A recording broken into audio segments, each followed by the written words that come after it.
The Big Orange Splot by Daniel Manus Pinkwater.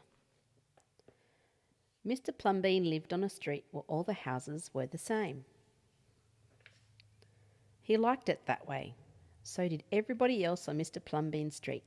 "This is a neat street," they would say. Then one day, a seagull flew over Mr. Plumbean's house. He was carrying a can of bright orange paint. No one knows why. And he dropped the can, no one knows why, right over Mr. Plumbean's house. It made a big orange splot on Mr. Plumbean's house. "Oh, too bad," everybody said. "Mr. Plumbean will have to paint his house again." "I suppose I will," said Mr. Plumbean. But he didn't paint his house right away. He looked at the big orange spot for a long time. Then he went about his business. The neighbours got tired of seeing that big orange spot. Someone said, "Mr. Plumbean, we wish you'd get around to painting your house." "Okay," said Mr. Plumbean. He got some blue paint and some white paint, and that night got busy.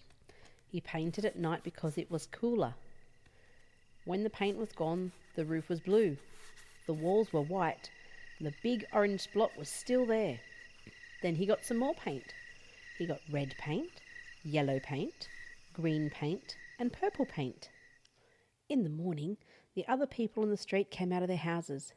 Their houses were all the same, but Mr. Plumbean's house was like a rainbow. It was like a jungle. It was like an explosion. There was the big orange splot, and there were little orange spots. There were stripes. There were pictures of elephants and lions and pretty girls and steam shovels. The people said, "Plumbean has popped his cork, flipped his wig, blown his stack, and dropped his stopper." They went away muttering. That day, Mr. Plumbean bought carpenter's tools. That night he built a tower on top of his roof. He painted a clock on the tower. The next day the people said, "Plumbean has gushed his mush, lost his marbles, and slipped his hawser." They decided they would pretend not to notice. That very night Mr. Plumbean got a truck full of green things. He planted palm trees, baobabs, thorn bushes, onions, and frangipani. In the morning he bought a hammock and an alligator. When the other people came out of their houses, they saw Mr. Plumbean swinging in a hammock between two palm trees. They saw an alligator lying in the grass. Mr. Plumbean was drinking lemonade. "Mr. Plumbean has gone too far. This used to be a neat street." "Plumbean, what have you done to your house?" the people shouted. "My house is me, and I am it. My house is where I like to be, and it looks like all my dreams," Mr. Plumbean said. The people went away. They asked the man who lived next door to Mr. Plumbean to go and have a talk with him. "Tell him that we all liked it here before he changed his house. Tell him that his house has to be the same as ours, so we can have a neat street." The man went to see Mr. Plumbean that evening. They sat under the palm trees drinking lemonade and talked all night long.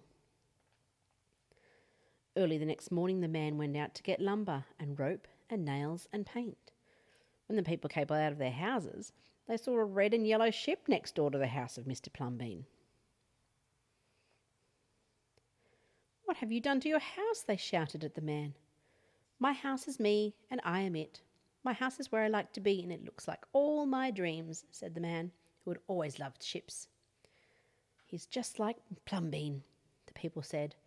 "He's got bees in his bonnet, bats in his belfry, and knots in his noodle." Then, one by one, they went to see Mr. Plumbean.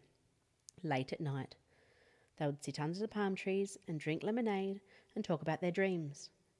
And whenever anybody visited Mr. Plumbean's house, the very next day that person would set about changing his own house to fit his dreams.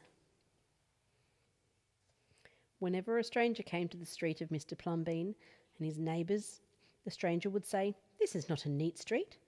Then all the people would say, "Our street is us, and we are it. Our street is where we like to be, and it looks like all our dreams." The end.